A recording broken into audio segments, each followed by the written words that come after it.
Yes. Now we come to the 8th A, and this is a wonderful story which is rooted in human rights. And it talks about the differences in color and how we differentiate people from one another. And it's a very surprising story. And I should not tell you the story in brief because the whole story has got a wonderful partial suspense and a full suspense at the end. So the story is called Jamaican Fragment. Jamaica, as we know, is a country. And Jamaican Fragment, which means it's a part, it's a short story. Every day, I walk a half mile from my home to the tram car lines in the morning. Tram car lines in the morning. He goes with a tram car. And from the lines to my home in the evening. So he has got this daily routine. Every day, I walk a half mile from my home to the tram car lines in the morning and from the lines to my home in the evening. The walk is pleasant. The road on either side is flanked, which means it's all there, outstanding. The road on either side is flanked by red and green roofed bungalows, green lawns and gardens. So it's all green there. The exercise is good for me, and now and then I learn something from a little incident. And now he's going to tell us about one incident. One morning, about halfway between my front gate and the train track, I noticed two little boys playing in the garden of the more modest cottages. Modest means not very rich. They were both very little boys. One was 4 years old, perhaps, the other 5. The bigger of the two was a sturdy youngster, very strong youngster, very dark. The bigger of the two, with a mat of coarse hair on his head and coal black eyes. Coal black, like coal. He was definitely a little Jamaican, a strong little Jamaican, black boy. The other little fellow was smaller, but also sturdy. He was white, with hazel eyes, and light brown hair. Both were dressed in blue shirts and khaki pants. They wore no shoes and their feet were muddy. So their feet were very muddy, like small children. They were not conscious of my standing there watching them. They played on. The game, if it could be called a game, was not elaborate. It was not elaborate. It was not big rules and big things going on there. Simple game. The little white boy strode imperiously. Imperiously means like a king. Imperiously means like a very superior person, like a king.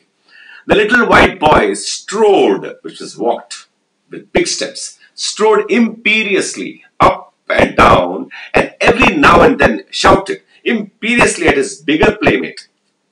The little brown boy shuffled along quietly behind him and did what he was told.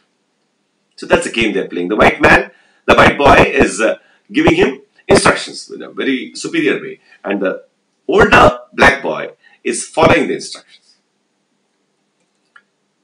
Pick up the stick. The dark boy picked it up. Jump into the flowers. The dark boy jumped. Get me some water. Small children, they're playing the game. The dark boy ran inside. The white boy sat down on the lawn. I was amazed. Here before my eyes, a white baby, for they were little more than babies, was forcing his will upon a little black boy, and the little black boy submitted. I puzzled within myself as I went down the road. Could it be that the little dark boy was the son of a servant in the house and therefore had to do whatever the white boy was doing? No. They were obviously dressed alike. They were the same income class.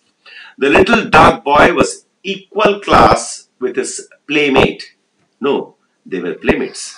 The little dark boy was a neighbor's child. I was sure of that. Then how was it that he obeyed so faithfully the white boy's orders?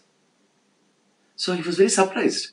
Small children, white boy, black boy game they're playing. The white boy is saying, do this, the black boy is doing that. The white boy is saying, do this, the black boy is doing the same thing. Was it that even as a boy, he sensed that in his own country he would be at the white man's beck and call. Beck and call means whatever the order is given, you have to do it. Suppose my servant is at my beck and call, which means if I call him, he'll come. If I tell him to sit down, he'll sit down. If I tell him to bring food, he will bring. Could he, at his age, define, which means think about, a difference between himself and the white boy? And did the little white youngster, so young, such a baby, realize that he would grow to dominate the black man? I mean, already they have learnt it. He was very amazed, the author. Was there an indefinable quality in the white man that enabled his baby, smaller and younger than his playmate, to make him his slave? The white boy was smaller than the black boy. And he was dominating the black boy. So was he saying, he was thinking, is there something in the whiteness that makes him superior? I could find no answer. He was so amazed, he could find no answer. I could not bring myself to believe such a thing. That like children only, they will learn so many things. A little white boy, obviously his social equal in terms of income, and younger and smaller, were we as a race really inferior? So he's getting doubts about his race now, the author. He has gone so far, so inferior that even in our infancy, young age, we realized our deficiencies, our lacks, our limited, talents, and accepted a position as the white man's servant. That's what he's not understanding. Is it that from childhood itself we are not understanding? Now we are understanding that we are inferior. For a whole day, I puzzled over this problem. The whole day, this poor black man puzzled over the whole problem. For a whole day, my faith in my people was shaken. He was so shaken by the small two boys playing the white man superior, black man inferior game.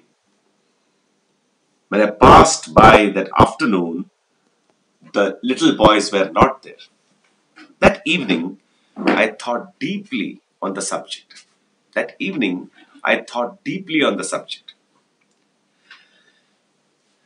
The next morning, the boys were there again. And a man was standing at the gate watching them. Now there was another man watching those two boys. I stopped and looked, just to see what the white boy was making his little servant do. To my utter astonishment, the little dark boy was standing imperiously up now. Now the black boy was the king. And down the lawn, while the white youngster walked abjectly behind him. Abject, A-B-J-E-C-T-L-Y. Abjectly means, you're obeying everything. Abjectly. Almost a humiliating way he's obeying. They're playing the game. So the first day, the white boy was ordering the black boy, but today the roles are reversed. The black boy is ordering the white boy. Get me a banana. The little boy ran into the house and reappeared in a short time with a banana.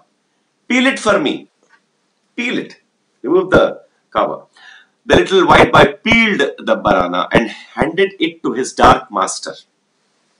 I saw it now. Now he realized.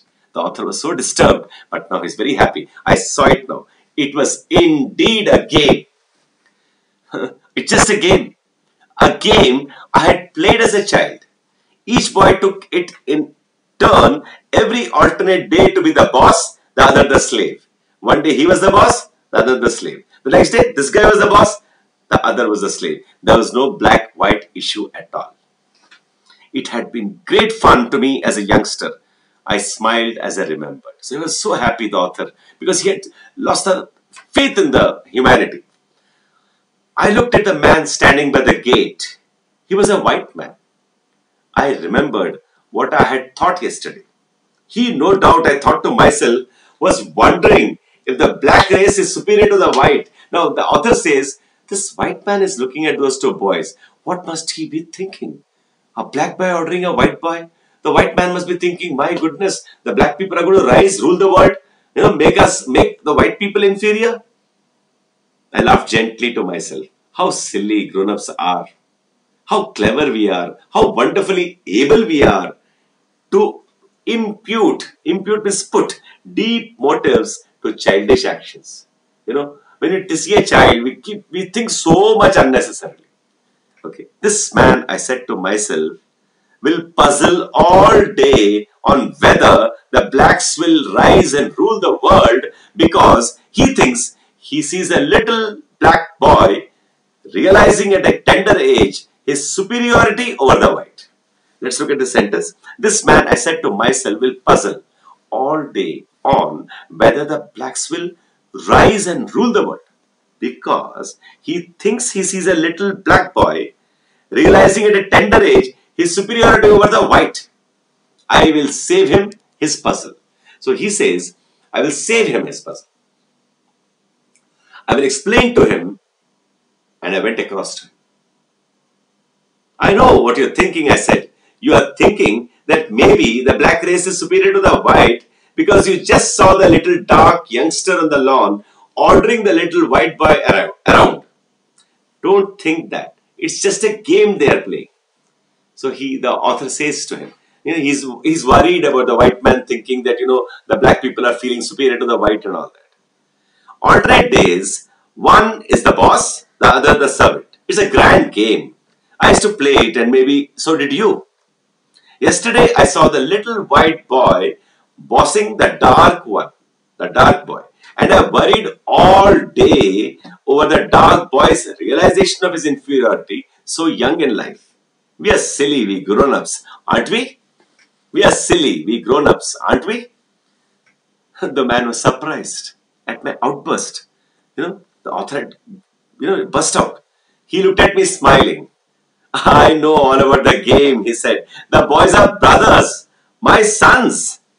He pointed to a handsome brown woman on the veranda who had just come out to call in the children. That is my wife, he said. I smiled. My spirit laughed within me. I smiled. My spirit laughed within me. This is Jamaica, I said to my heart. This is my country, my people. I looked at the white man. He smiled at me. We'll miss the tram if you don't hurry, he said. And that is a wonderful togetherness he discovered at the end. So a lovely story, isn't it? By A.L. Hendricks. Is Arthur Lemuel Hendricks, a wonderful author who just looked at two boys confused. And then it was solved and he thought somebody else is confused. Simple story, but how much depth there is. With what sensitivity he looks at the world, the author, and he realizes that there are so many prejudices. We keep thinking that we are separate. Again, it's proved in one more lesson, we are all human beings. Okay, so that's the simple lesson for today. This is the NRK Academy signing out now. We will meet again with another wonderful lesson for all of you. Thank you so much.